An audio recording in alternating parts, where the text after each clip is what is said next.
Et bonjour à toutes et à tous, j'espère que la nuit a été bonne. Le marché des cryptos qui est dans le rouge et qui corrige un petit peu ce matin. Bon, c'était prévisible, hein, si on n'avait pas de baisse des taux, c'était sûr que ça allait arriver forcément à un moment. Allez, Powell qui a eu beaucoup de questions hier soir, beaucoup de très bonnes questions à mon sens, hein, des réponses plaisantes, en tout cas dans le sens de la vidéo que je vous ai faite. Donc écoutez, je vous invite à aller la voir si vous ne l'avez pas vue. Mais en attendant, ladies and gentlemen, on démarre le Crypto Café.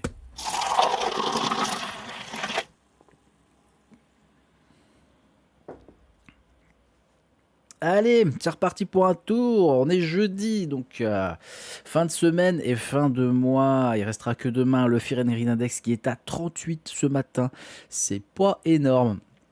C'est pas énorme, mais c'est compréhensible vu ce qui se passe sur le marché au niveau des ETF. Bah écoutez, il y a rien, il y a rien, c'est creux. 800 000 dollars d'entrée sur les ETF Ethereum et moins 5 400 000.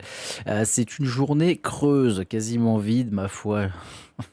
On verra bien. La dominance Bitcoin qui est à 59%, Ethereum à 11,9%. Ça bouge pas trop. Il y a un petit peu qui va vers les altes, mais vraiment pas grand chose.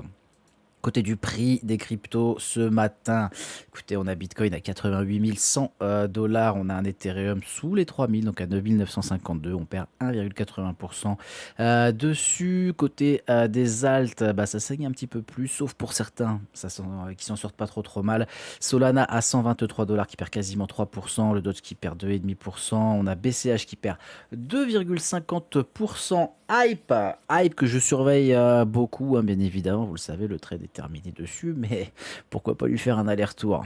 On verra ça après. XMR à 471 dollars qui reste bien stagnant. On a Link à 2,64 dollars. ZEC qui perd 7% et qui tombe à 365 dollars. Ça va saigner un petit peu plus à partir de maintenant, je pense. Sui qui perd 5%. Le dinosaure Litecoin 68 dollars qui perd 2,30%. C'est pas joli. C'est pas joli, joli. Tether Gold, le Gold, j'ai même pas envie d'en parler. La bougie qu'il a fait, c'est what the fuck, très clairement. C'était attendu, hein, vous me direz, hein, pas de baisse des taux, valeur refuge, c'était attendu. Donc bon, intéressant quand même à suivre. Le PP qui perd 4%, forcément. On a ICP qui perd quasiment 4% également. Et on a Worldcoin qui lui prend quasiment 12%.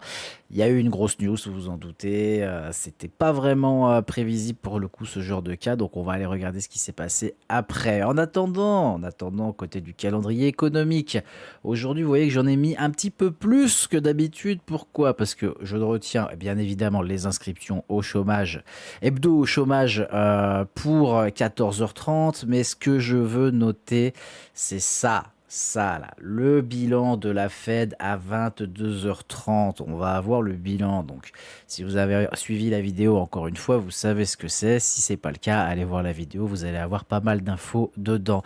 Et ce qu'on peut voir sur les 5 dernières années, c'est que, comme on était dans ce fameux quantitative tightening, on a une chute, hein, du bilan de la Fed. Donc, pour rentrer à nouveau dans un quantitative easing, il faudrait qu'on ait une réaugmentation de ce fameux bilan, donc des obligations au dollar, etc. Vous savez de quoi je parle maintenant. Côté des news crypto, allez, on en a quelques-unes ce matin. Donc, le réseau social d'OpenAI qui pourrait exploiter les orbes, donc les globes oculaires, hein, du monde entier. Et bien évidemment, WorldCoin, WLD, qui avait déjà récolté quand même pas mal, pas mal de rétine. Donc forcément, quand on a ce genre d'informations, WLD pète, sachant que de toute façon, Sam Altman, il est sur tous les fronts, hein. Donc, à surveiller avec grand intérêt. C'est pas vraiment ma vision du truc. Moi, clairement, j'irais pas foutre mes rétines dans un scanner, parce qu'après, c'est la porte ouverte à un peu beaucoup de choses. Encore une fois, chacun son avis là-dessus. Vitalik Buterin, le fondateur, entre guillemets, d'Ethereum, qui prévient que le plus grand risque de la crypto ne réside pas dans les hackers. C'est quelque chose de bien pire et on le voit très clairement.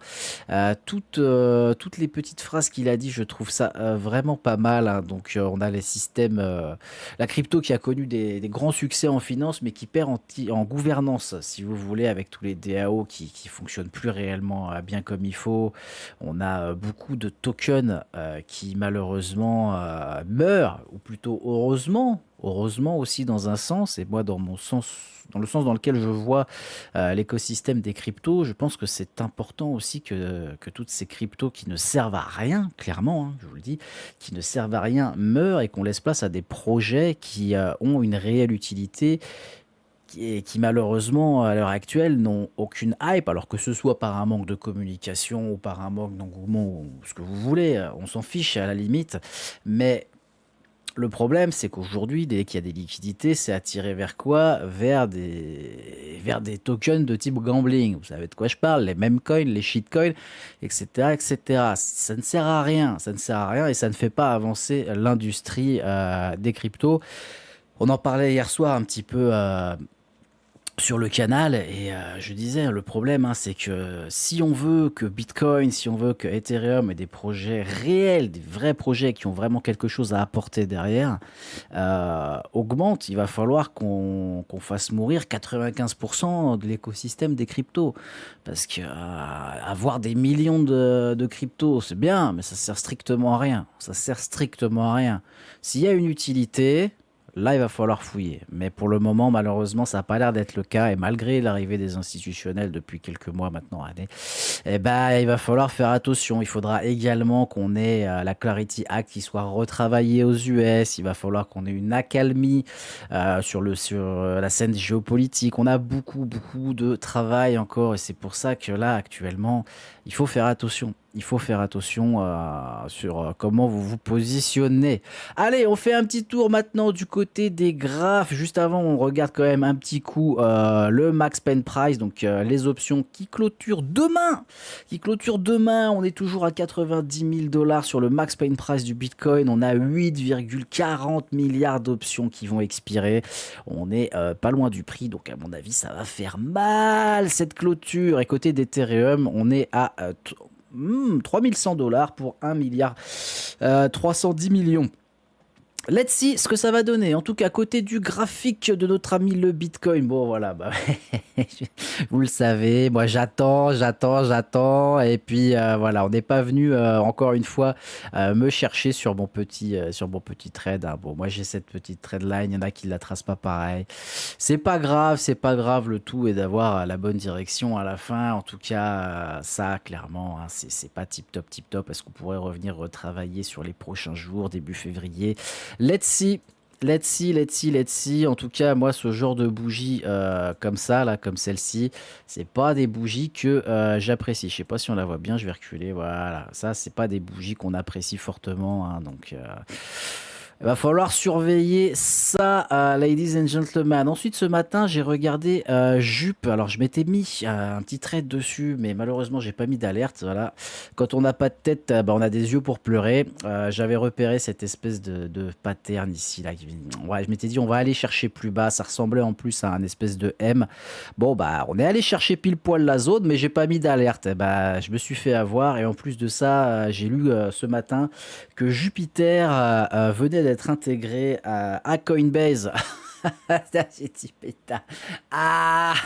Donc voilà, c'est comme ça, c'est fait. Écoutez, il y en a qui ont eu la news avant puisqu'ils se sont positionnés ici, hein, on le voit. Il y a un très très beau volume hier, hein, c'est hier que la news est tombée. Donc bon, bah écoutez, c'est comme ça. En attendant, on n'a pas pété cette petite EMA.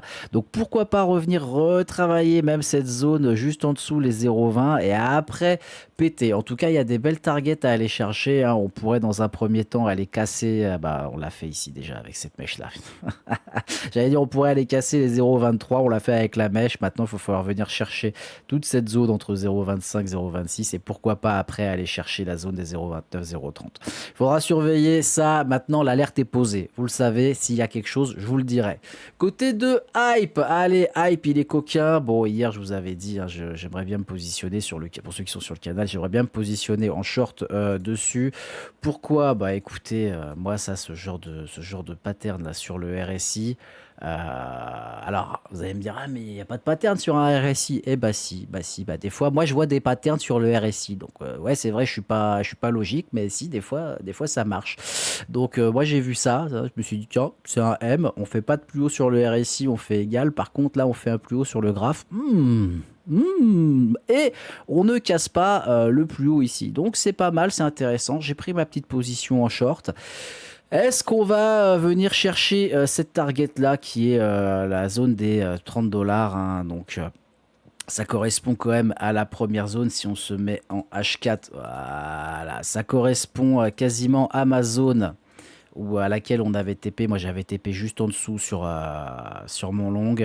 On était parti très très haut, hein, quand même. Attention, hein, regardez, Hype qui a pris plus de 50% sur son plus haut. Voilà, il a pris 55%. Moi, j'ai TP à 34%, hein. Je me suis pas pris la tête. J'avais mes zones et basta. Par contre, le fait qu'il soit monté très très fort comme ça, bon, bah là, on a envie de dire, il pourrait aller faire sa petite correction. Donc, j'ai pris mon petit short ici. On verra ce que ça dira. Je vais certainement prendre un gros bénéfice quand même sur ce TP1 avant de BE, si on y va encore une fois, et puis on verra ce que ça nous dira. Mais en attendant, une montée à hardcore comme ça, avec tout le contexte qu'on connaît, sachant qu'on a un unlock de token d'ailleurs aussi sur Hype début février.